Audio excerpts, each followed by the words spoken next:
How's it going, folks? Welcome back to Exuberant Rants. I'm your host, Mike, the Wayward Reporter. And I'm just going to go ahead and fly through this Elizabeth Warren video where she supposedly destroys the newly released Trumpcare bill that I see going around the social media circuits. So let's hop right in it. So here it is, the Republican bill that they've been negotiating in secret for the past several weeks. And boy, now that I've had a chance to read it, you get why they kept it in secret.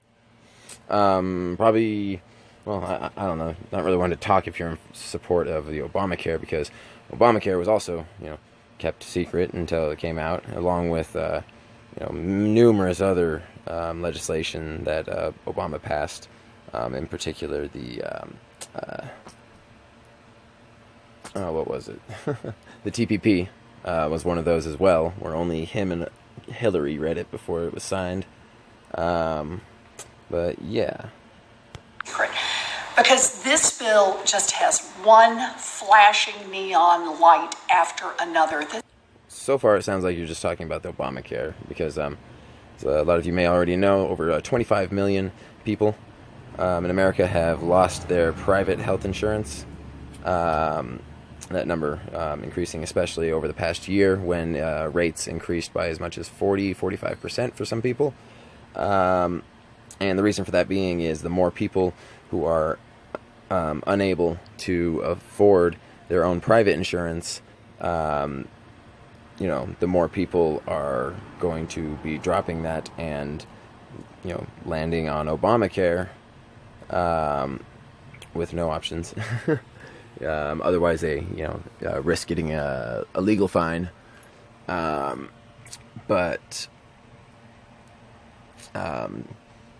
Yeah. So the more people that are losing their insurance and landing on Obamacare, obviously, the more expensive Obamacare is going to get, and the less people there are going to be who float the bill for the majority of that.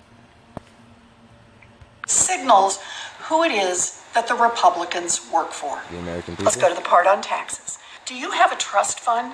Well, if you have a trust fund, you're in luck under the Republican plan. If you have a trust fund, I think you're in luck in general. And do you make a lot of money in the stock market? If you do, you're in great shape. And how about... Can you tell the audience in which she's catering this towards? Like, she's saying all these things, like, if you have money, you're good to go. It's like, okay, well, thank you for telling us what we already knew. If you're a giant health insurance company that pays your CEO more than $500,000 a year, tax breaks are there for you.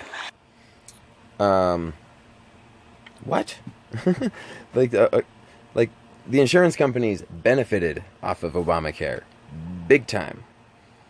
Yeah. This is pretty much what she just said there. She could have summed all of that up into one statement. If you have enough money to pay for your own insurance and not rely upon the government's shitty plan, then you're going to save money. Now, the problem with these tax breaks is that after a while, they start to add up. Notice how she didn't mention the average working class American who also is going to be saving money. Pause this real. Now, the problem with these tax breaks is that after a while, they start to add up. So how do the Republicans plan to pay for them? Let's turn to another section. Remember the House bill that cut billions of dollars from the Medicaid program? The Republicans in the Senate have decided that bill wasn't cruel enough. Okay, that right there should tell you everything you need to know as to how biased this woman is.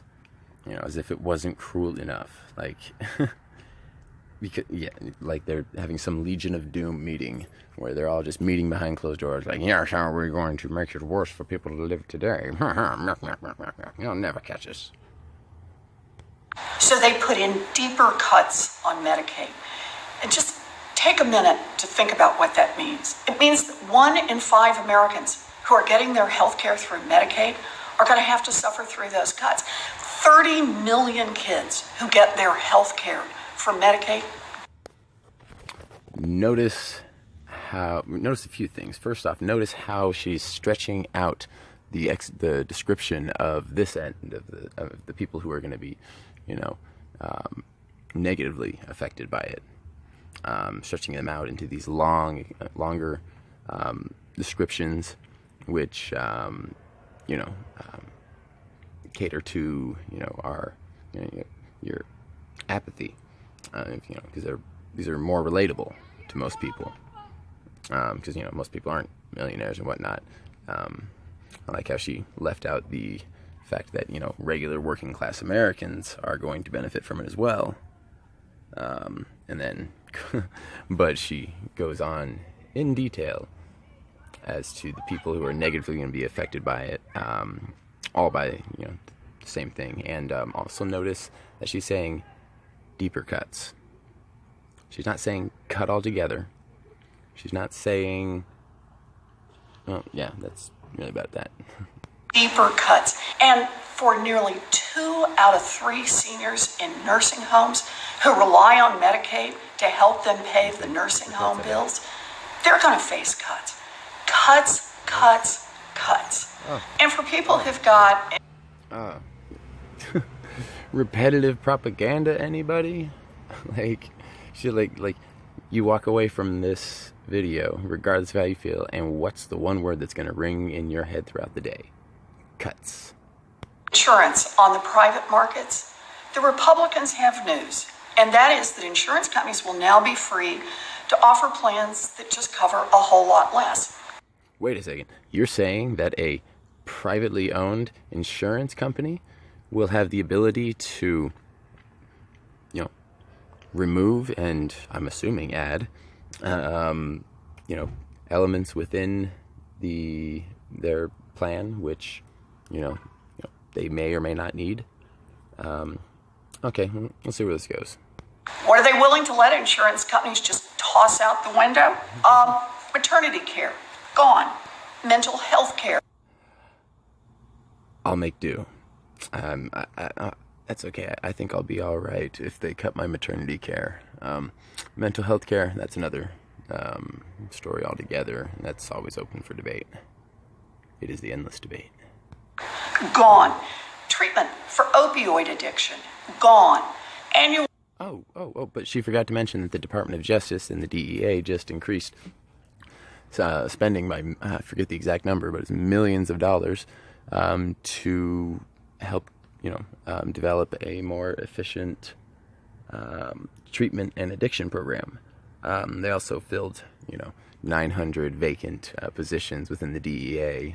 And no, I'm not talking about new positions. I'm talking about positions that have been vacant and open and available for, God knows how long. But then, Obama and everything. Limits, lifetime limits. Right now, you're fully covered, but Republicans say, nope, that can be gone too. Okay. Although I do think that, insurance plans should not have limits, because it's when you've reached those limits that you need it the most at that point. Can be gone too. Her argument is based upon nothing but hypothetical worst case scenarios. And of course, the section we were all looking for, the Republicans have said no more funding for Planned Parenthood. Good. For the millions of women who count on Planned Parenthood, for cancer screenings, for STI tests, for basic health care services. Bullshit. If you really look into it, you will see that Planned Parenthood does not provide mammograms or cancer screenings whatsoever. All they will do, if you ask for a cancer screening, is they will refer you to a third-party radiologist, I believe. STI tests, very important. Something that I believe, yes, should be subsidized. Is STI tests, and same as contraceptive. Did she not say contraceptive? Hold up. How do you miss that one? We're all looking for, the Republicans have said no more funding for Planned Parenthood. for the millions of women who count on Planned Parenthood, for cancer screenings, for... She didn't even cover contraceptive. I guess it might fall under basic healthcare services, but yeah, that must be what she meant there, which is weird that she would say that big old mouthful, which kind of has a broad stroke, all-encompassing insinuation to it. When she could have just said contraceptive and everybody would know what she talked about, because the fact of the matter is, not only does Planned Parenthood not do cancer screenings, they do not provide any healthcare services outside of, sexual education, contraceptive, and abortions. But that's only 3% of the services they provide. If you count, walking in, getting a pack of condoms as a service, the same way that you put an abortion, full-on abortion, as a service. That 3% statistic is horseshit. I used to do canvassing for Planned Parenthood back when I was at Occupy DC, making some money at the grassroots, and this is one of the statistics that they drilled into your head, and I just kind of accepted it as truth. And I thought it was strange at the time, like, man, that's weird, because that's like all I know them for is abortions.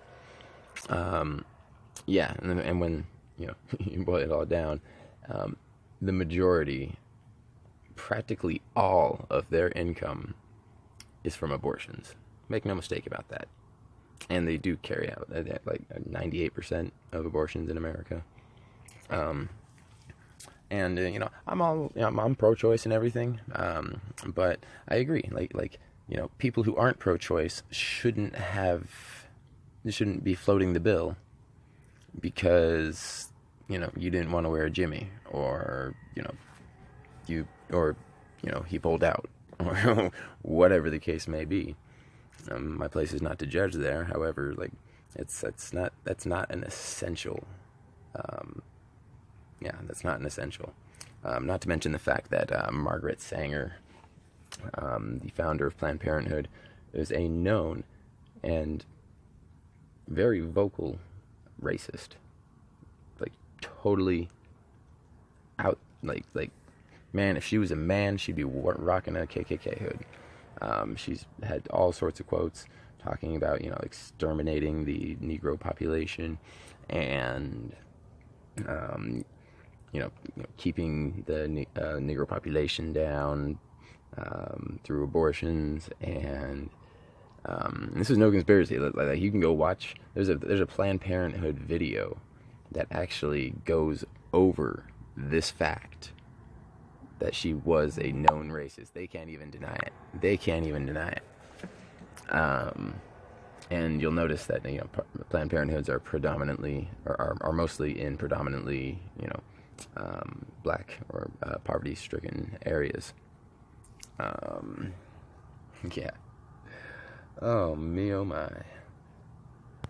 STI tests for basic. Not to mention the fact that Planned Parenthood, everybody that sits on the board of directors there makes at least 6 figures a year, and they're sitting every year, they're bitching about how they don't have enough money. And a little side note, I heard that ever since Trump cut their funding, although it's not officially cut yet because it was covered under Obamacare and whatnot, but ever since Trump started even talking about cutting their funding, they've had like record-setting donations. So picture, if you will, a world where you donate money to the causes in which you support, rather than extorting it, from your community and people who don't view the same way. Healthcare services gone. This is a really terrible bill, and make no mistake, You're just a terrible person. This bill is about tax breaks for the rich, and this bill is about Republicans saying, hey, those are our priorities. We're taking care of the people we care about, and everyone else can just bear the costs of it. No. People bearing the costs of it was with Obamacare. Obamacare was politicians and insurance companies definitely made a lot of money since it's, illegal to not have insurance now.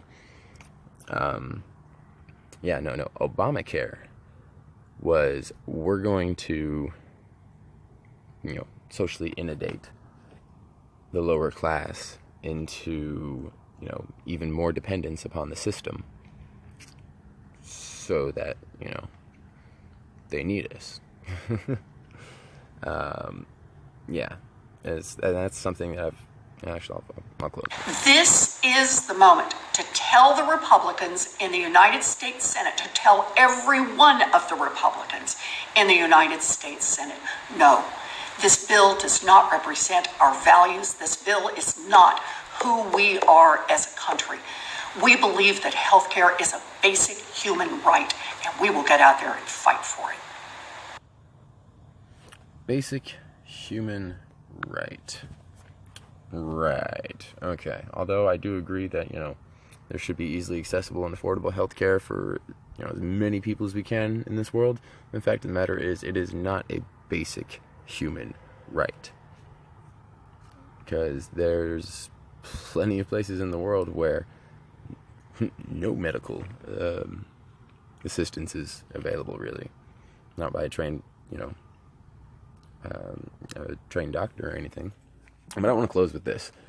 The fact of the matter, something I've realized recently, is that the Republicans are not Republicans are not the greater of two evils. The Democrats are not the lesser. If anything, they're both awful. But if anything, it's the inverse. And the reason I think this is because you'll notice that the year that they chose to, change their, blatantly racist stance on things like the KKK and all that, because everybody knows the Democrats were the racists back in the day, up until about 1968, 1969, right around the Summer of Love, which is, yes, you guessed it, folks, that is around the year that baby boomers, the largest generation in American history at the time, were coming to voting age. Now, and then all of a sudden, the Democrats are all, hey, let's save the environment and, make love, not war. The Democratic Party shifted their position at the later part of the 60s due to marketing. They realized that there was a large younger generation coming in who, were being rather rebellious, and had, different ideals than the Republicans and conservatives, people who wanted to conserve the ways of old, the ways, traditions and of our forefathers and whatnot. They wanted to conserve the values that helped us get this far. And so the Democratic Party, they never, they're still racist. They never stopped being racist. They just got more long-term on it. Rather than, donning the hood and burning the cross or, lynching the black guy, what they've done is they have created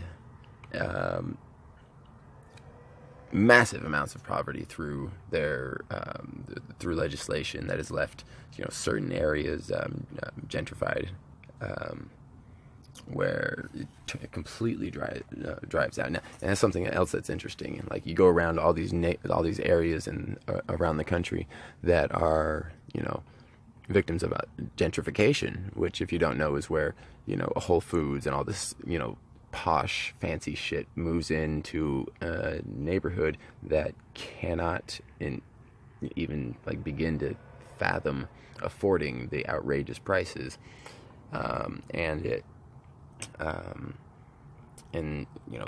Eventually it leads to pushing out the poor, the lower class, and moving in the rich, posh, mostly Democrat, mostly liberal, because it's like all these places, it's something that South Park nailed right on the head. Like, they all got a Whole Foods. You see a Whole Foods go in, gentrification's going down, and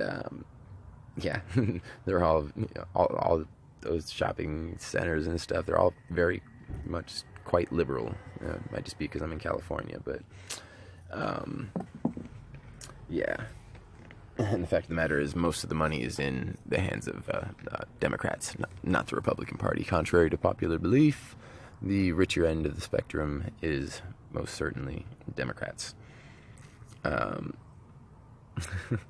will always talk about income inequality and whatnot. So through all the legislation that's led to gentrification and the prison industrial complex and the drug war, perpetuating the drug war, and granted, this has been perpetuated by both sides of the aisle, Republican and Democrat. But the Democrats are the ones who, go out there on TV and appear to sympathize with the lower class. I mean, and rather than treating the cause of the poverty or recession or whatever we're in, they just say it's okay. It's okay, black community. We'll take care of you. It's okay. For everybody that's being gentrified, through legislation that we pushed, we'll take care of you.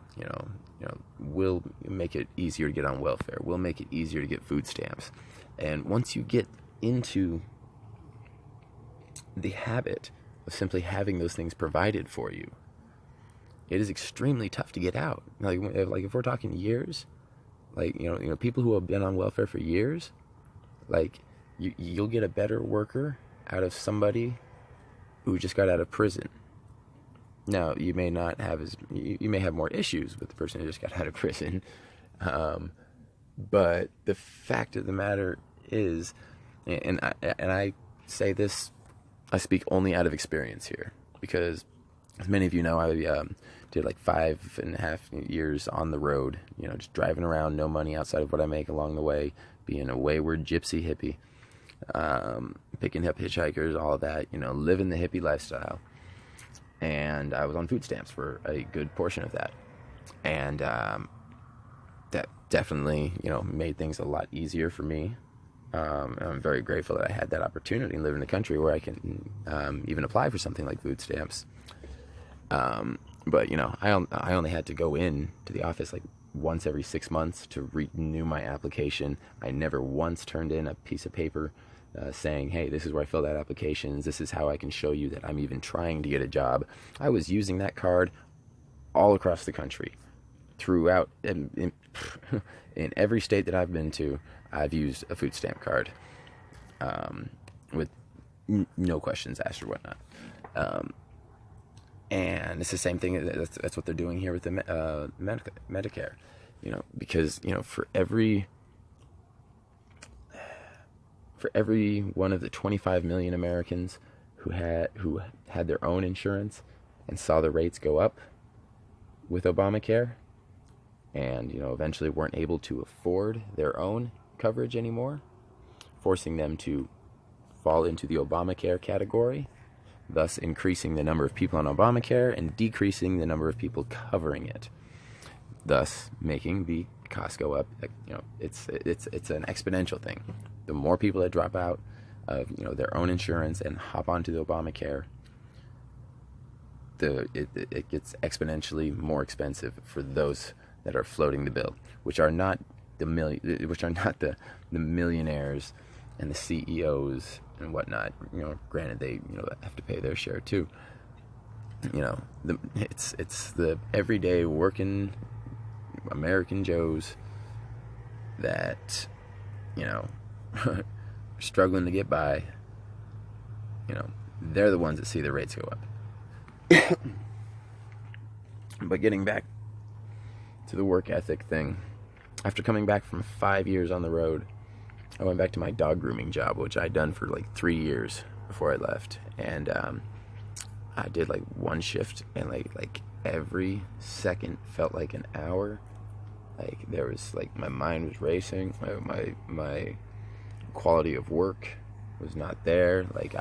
I was not there. I was checked out. I did not want to be there, because after 5 years of being waking up when you want, doing what you want, when you want, not having to, say, no, I can't go do that because I got work in the morning. All these things, coming together, and that just becoming your regular everyday norm The same way, like it doesn't matter what new concept you introduce into somebody's life. If they participate in that concept or that frame of mind on a daily basis for years on end, then the desire to go out and or the feeling, knowing that you got to go out there and bust your ass so that you can afford this, that, and the other. Like it's easy. It's easy to say that hey, I should get a job, but it's a lot tougher to break out of that mindset. And like I said, you'd get a better worker out of somebody that did 5 years in the pen than out of somebody that did 5 years on welfare, because it creates a dependency upon the system, and that's really what this is all gearing towards. That's why there's this big spike in socialism, and why and this is why socialism does not work, because when people don't have incentive to go out and do their share, to occupy their day with doing something productive rather than being more selfishly focused on themselves. Not saying that all people on welfare are selfish, but like when it's all provided for you, it's so easy to justify just not doing it, to not give a fuck. And that's something I'm personally struggling with a lot lately. Yeah, thank God for Uber and setting my own schedules. My procrastinating ass spending more time doing these fucking videos and researching shit that I hear so I can correct the record for the maladapt discontents.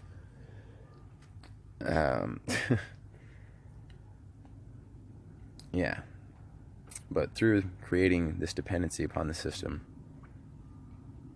in particular in minority communities, and then catering to the idea that you need government subsidies in order to survive, because you deep down inside, whether you acknowledge it or not, realize that after 3 years on welfare, you can't go back either. You can't go back to a 9-to-5, being on somebody else's schedule, or it's going to be a tough readjustment period. So yeah. And all these socialized programs, everybody's always talking about, you don't like socialism, then what about ambulances? What about police? Yep, that's all socialized. Those are socialized services. And the utter saturation and overabundance of them within our society is the primary cause for the massive debt that we are in. And yes, I realize the defense budget contributes to that as well. However, the defense budget serves a purpose,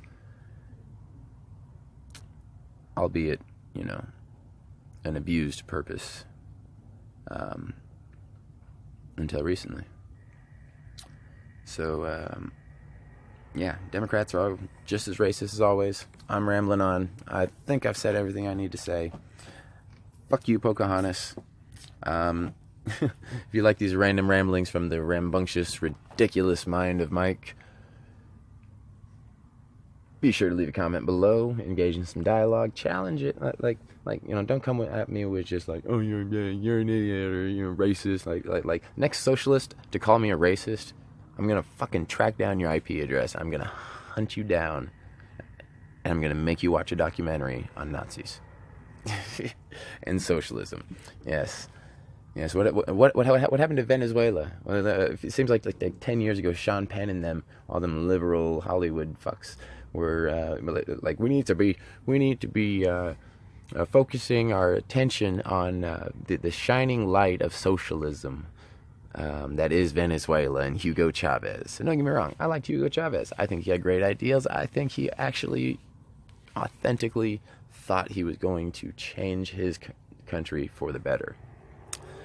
But as we can see, it doesn't matter how good of a leader you put into that office initially, eventually they are going to die, or they are going to step down. They're going to be overthrown. Somebody else will take that control. And when it's socialism, there's a lot more people with bad intentions scrambling for that position because it's total control. You have total control over it all. And once again, every single case of socialism throughout history has ended in communism and or collapse. Socialism without capitalism brings communism. Yes. So I can hear your inner dialogues already. What about the European countries? This, that, yeah. Okay, first off, let's not forget that when they joined, currencies with one another, all one currency, and then they allowed a body of governance to have precedence over their own national laws, they forfeited their sovereignty as nations. Those are nation states. Those are the same relationship that the states of the United States has with the federal government is the same relationship as the states of Europe have with the European Union. It's just tougher to see and acknowledge simply because there are a bigger variety of independently, prior to this, independently functioning societies, cultures, and languages which had developed independent of one another until the European Union. And even with that being said, let's note that Denmark actually came out and denounced Bernie Sanders, saying do not point to us anymore, we are not socialist. And then who else we got? Sweden. Sweden's doing good these days. Yeah, socialism in action. Yeah. And how about Norway? Norway's actually building a wall between Sweden and themselves to prevent the flood of refugees that have been pouring over Europe. And everywhere they go, there's an increase in violent crime and rape. Rape in Sweden has jumped up over 800% and over the last few years since they opened the border. But I digress. Thanks for tuning in. If you're actually still listening, I love you the most because you put up with my shit. But hit the like and subscribe button below. Don't forget to share with your friends. And as always, question everything. Spiral out.